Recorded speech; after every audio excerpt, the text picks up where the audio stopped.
have one singular goal for today, and it is to finish off crocheting this stupid blanket that I've been making for literally 3 months.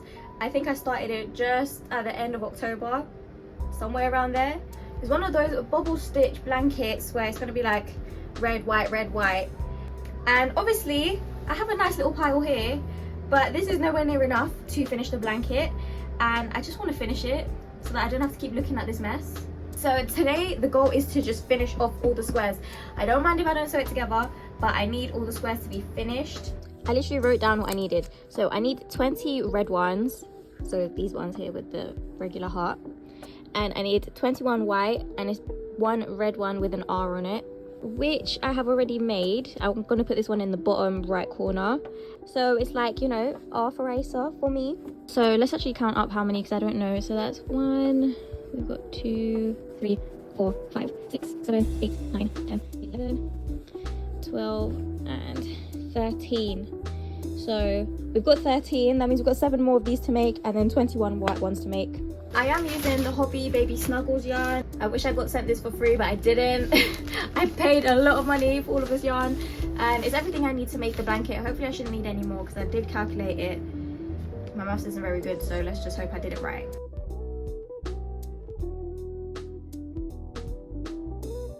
Just got changed into something just a little bit more comfy.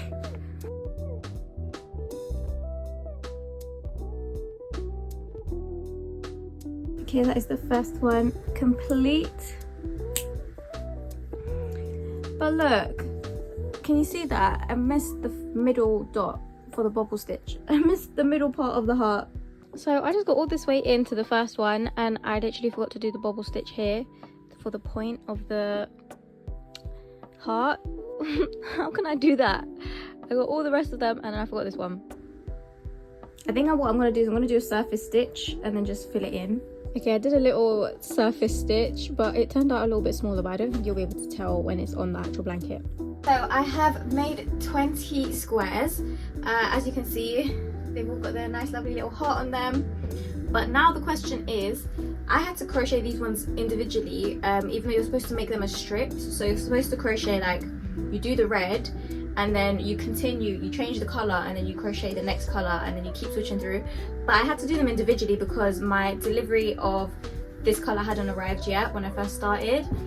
So now it's time for me to make this color. I'm thinking, do I just crochet them individually and then sew everything together at the end? I actually just hit myself in the face with that. Or should I do it how you're supposed to and do it in strips, where I make my next color the like oatmeal color and then attach it to this one, and then I don't know, because I feel like that's kind of more difficult, but I don't know if that will actually look better when I'm doing it. It is March the 18th and it's been a few months, I'm not gonna lie, but I've just laid these out. I've just got one more to make, and I'm gonna make the first row connect, so this will encourage me to actually finish this blanket.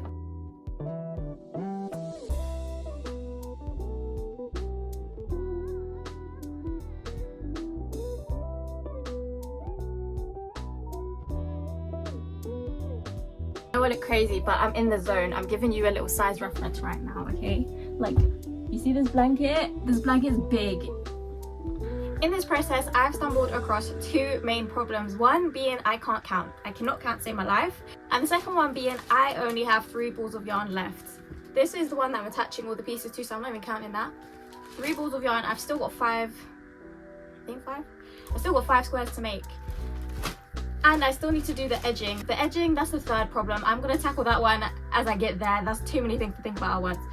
So let's just hope and pray that I can get 5 more squares out of these 3 balls of yarn. I have decided that I'm going to be joining each square as I make it, because I'm coming towards the end and my hand is hurting. So making all the bobble stitches is just tiring on my hand. So if I break it up by sewing them together at the same time, I feel like this end part of the process will not be as tedious. Bearing in mind this is my first blanket, I've decided to just join everything together with a slip stitch to keep those edges looking flat, because this is a bobble stitch, so I don't necessarily want too much texture. These are the final 3 squares I needed to make, and I'm about to attach them. And I did it with 1 ball to spare, so I'm going to use this one to attach all of the squares together, because I still need to do the vertical attachments. and I still need to do the edge, but I don't think I have enough to do the edge. I'm currently just weaving in all these ends. As you can see, there's lots. Here's a close-up of the scallop edge because it doesn't show up too well on camera because it's fluffy yarn. Are you ready for the final reveal? It's literally so big. This blanket weighs 2 kilos, if you would believe me. It is 2 kilos.